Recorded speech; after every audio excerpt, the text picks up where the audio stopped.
Nalulungkot ka ba kasi yung mga kailangan mo sa buhay, hindi mo nakukuha? Kaibigan, panoorin mo itong video na to. Today, I'm gonna talk about the 3 important steps that you need to take, mga 3 hakbang na kailangan mong gawin para makuha mo yung pangangailangan mo.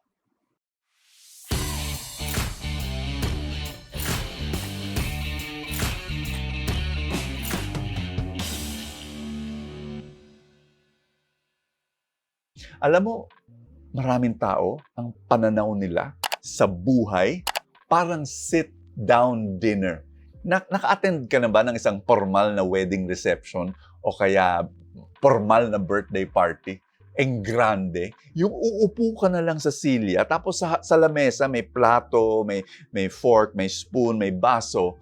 Tapos, maghihintay ka na lang kasi yung waiter na may black bow tie, bibigay na lang sa iyo yung pagkain. Grabe no, wala kang gagawin, hindi ka man tatayo. Yung thank you na lang, thank you, uy, pagkain. Pag wala ng laman, darating na naman yung waiter, may bagong pagkain na naman, may bagong dish na naman. Yes, lalagay niya yung baso mo, siya mismo bibigay ng drinks, parang wow, grabe. Yung ibang tao, pananaw nila, ang feeling nila, yung buhay ganun. Kaya anong ginagawa nila? Naghihintay na lang ng blessing. Kaibigan, ang buhay hindi sit-down dinner. Ang buhay, buffet! Ano yung buffet? Pag uupo-upo ka lang dyan at maghihintay ng pagkain, ay magugutom ka. Kasi ang pagkain, nandun sa buffet table, kailangan tumayo ka, maglakad ka para kunin. 3 hakbang para makuha mo yung pangangailangan mo sa buhay. Number 1, kailangan bring your emptiness. Di ba yun ang ginagawa mo? Kinukuha mo yung plato, tapos yun dinadala mo doon. Kailangan you have to bring your humility. You need to say, lahat ng bagay sa mundo, isipin mo to, lahat ng bagay sa mundo, I really believe this with all my heart. Kailangan mo ng humility to be able to learn. Yung iba sa atin, ang yabang. Yung, narinig ko na yan, alam ko na yan. Kaibigan, anong kailangan mo? Financial blessing, pag-ibig sa pamilya, health, ano pa ba? Ito, importante, inner peace. Ito yung gawin mo. Be humble. Tumingin ka sa ibang tao na meron na yung mga blessing na yun. You know? Tingnan mo, ito, entrepreneur na successful, kailangan matuto ako sa kanya. O itong pamilya na to, ang ganda-ganda ng pagmamahalan ng mag-asawa, kailangan ko, ano yung sikreto? O ito, may inner peace, itong tao na to, talagang alam niya na he is at peace with God. O sige, matututo ako sa kanya. Humility ang kailangan. Bring your emptiness. Yung walang lamang plato na yun, parang yun isang simbolo ng ating humility. Number 2, you also need to go near the blessing. Doon sa buffet table, kailangan lumapit ka.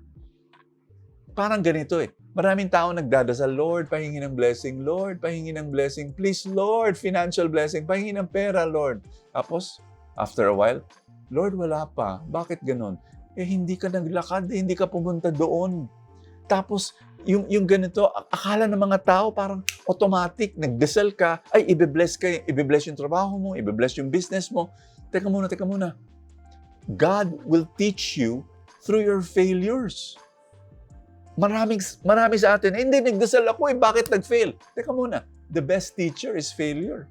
Ako, 18 times ako nag-fail sa negosyo until nag-succeed. Yung ganong klaseng pananaw na hindi sit-down dinner to, buffet, kailangan pumunta doon, kailangan mag-act, kailangan practical. Yung pananampalataya mo. Parang ganito, nagdadasal ka for money? Study investments, study how to be better in your job. Brother Bo, may trabaho na ako, hindi pa rin ako nabibless financially. Look at your skills, upgrade your skills. Find ways to become better in the industry. Look at the industry. Where's the industry going? Learn about investments. Practical. Action is a very eloquent expression of faith. Pangatlo, pag pumunta ka na sa buffet table, piliin mo naman yung kailangan mo. Kasi ang daming options. Ano gagawin mo? Kakain ka lang ng dessert the whole time? Hindi. Ang kailangan ng katawan mo, totoong pagkain. What I'm sharing with you is very important kasi sa buhay, ang daming options. You have to get what makes you grow. Parang YouTube lang yan o Netflix, di ba? Ang dami-daming pelikula, ang daming videos na pwedeng panoorin. Yung iba, hindi magaganda.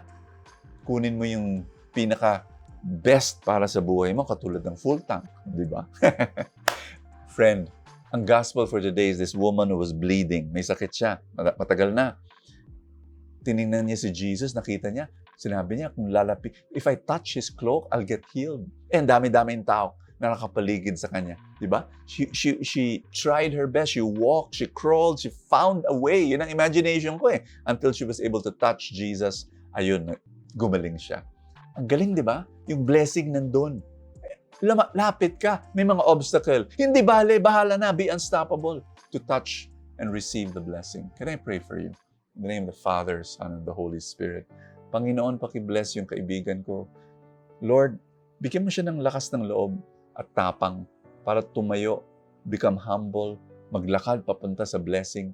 In the mighty name of Jesus, receive grace and strength right now. Receive all that you need.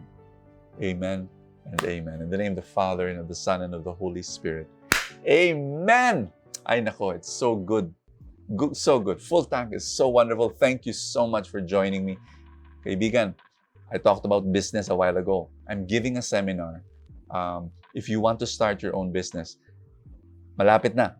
How to turn your passion into profit. It will be powerful.